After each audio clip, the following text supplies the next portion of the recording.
Warahmatullahi wabarakatuh. Saya Dewi Karisya akan membahas mengenai pengertian propagul gulma dari materi dormansi dan perkecambahan pada biji gulma. Jadi propagul gulma adalah alat perkembangbiakan gulma baik berupa biji, stolon, rizoma maupun umbi yang berada dalam tanah.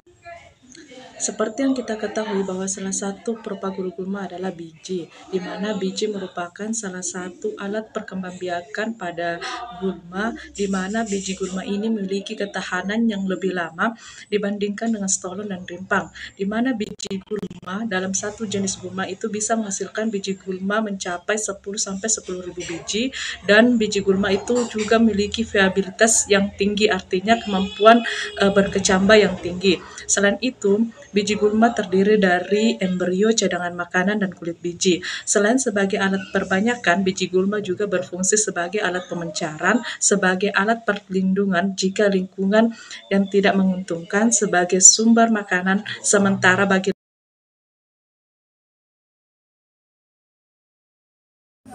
Baik, Assalamualaikum warahmatullahi wabarakatuh. Perkenalkan, nama saya Maratul Asis. Baik, di sini saya akan melanjutkan materi mengenai simpanan biji gulma atau setban.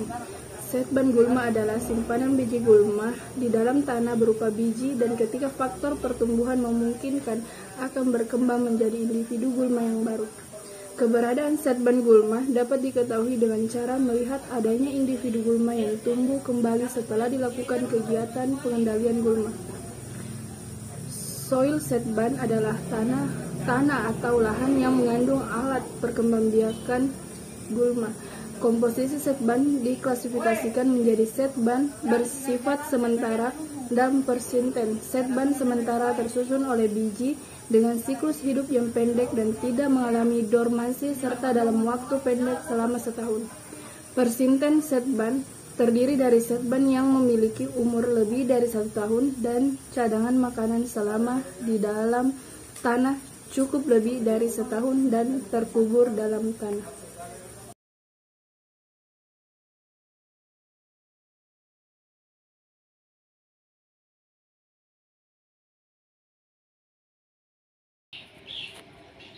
Assalamualaikum warahmatullahi wabarakatuh. Perkenalkan, nama saya Muhammad Snagir, NIM 1913-004. Saya akan melanjutkan presentasi dari teman saya, yaitu umur biji gulma. Pengalaman penelitian di Beal, terdapat 3 jenis biji gulma. Ternyata pada umur 100 tahun masih ada yang mampu hidup. Kivilan dan Bandorsky 1981, Cid Aldrin 1984, Komun Mulien atau Verbascum spp berkecambah 2% setelah 80 tahun. Sepertiga dari 107 jenis masih berkecambah setelah tersimpan 39 tahun. Biji ini karena terproteksi dari gangguan seperti pengelolaan lahan dan perlakuan lainnya. Adapun mekanisme adaptasi gulma. Yang pertama itu, gulma mempunyai kecepatan tumbuh yang amat tinggi. Yang kedua, berkembang biak lebih awal dan efisien.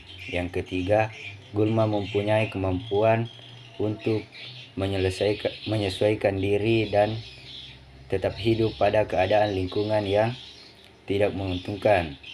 Gulma mempunyai sifat dormansi atau dapat dipaksa untuk dorman sampai keadaan lingkungan menjadi baik. Gulma memiliki daya kompetensi yang sangat tinggi.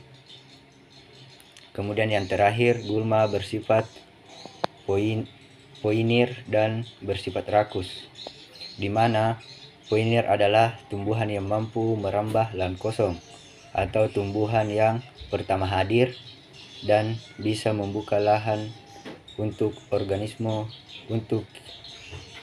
lainnya. Terima kasih.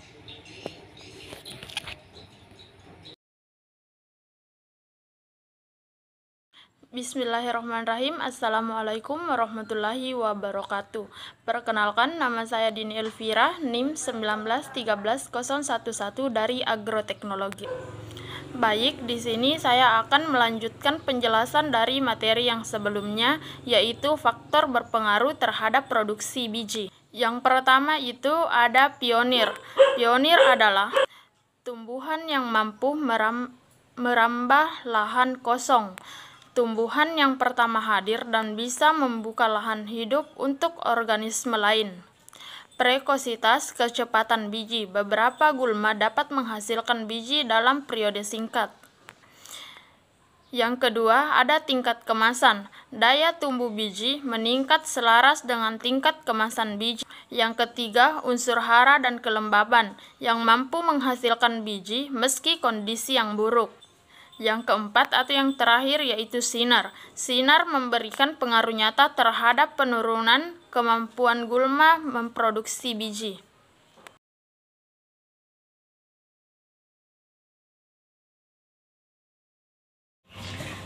Selanjutnya yaitu konsep situs terkait perkecambahan dan perkembangan kecambah untuk penyelamatan biji oleh Harper 1977. Yang dimaksud adalah penyediaan, yang satu perlindungan terhadap kerusakan khusus sebelum mencapai tanah, pemangsaan dan lainnya. Kedua, tempat untuk berlabuh atau berada secara fisik di permukaan tanah. Ketiga, perlindungan terhadap pengaruh pemangsa di lingkungan setelah mencapai permukaan tanah. Dan yang terakhir, kondisi yang menguntungkan dan yang berkecambah. Terima kasih. Bismillahirrahmanirrahim. Assalamualaikum warahmatullahi wabarakatuh. Perkenalkan, nama saya Jumsri Agustina, NIM 1913028. Di sini saya akan melanjutkan materi dari teman saya, yaitu dormansi. Dormansi adalah suatu istilah fisiologis tumbuhan yang digunakan oleh biji atau organ vegetatif tidak mau berkecambah karena keadaan lingkungan tidak menguntungkan. Menurut Mirza tahun 2020, biji-biji gulma yang berada dalam tanah tersebut mempunyai tingkat dormansi yang berbeda-beda, sehingga perkecambahan dari suatu populasi biji gulma tidak terjadi secara serentak. Menurut Ilyas tahun 2012, dormansi propagal diturunkan secara genetik dan merupakan cara tumbuhan agar dapat bertahan hidup dan beradaptasi dengan lingkungan. Baiklah, saya ingin melanjutkan presentasi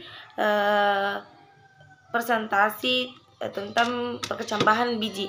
Jadi perkecambahan biji gulma dipengaruhi oleh kandungan oksigen, suhu lingkungan, dan cahaya matahari. Itulah tadi presentasi dari kelompok kami. Wabillahi taufiq wal hidayah. Assalamualaikum warahmatullahi wabarakatuh.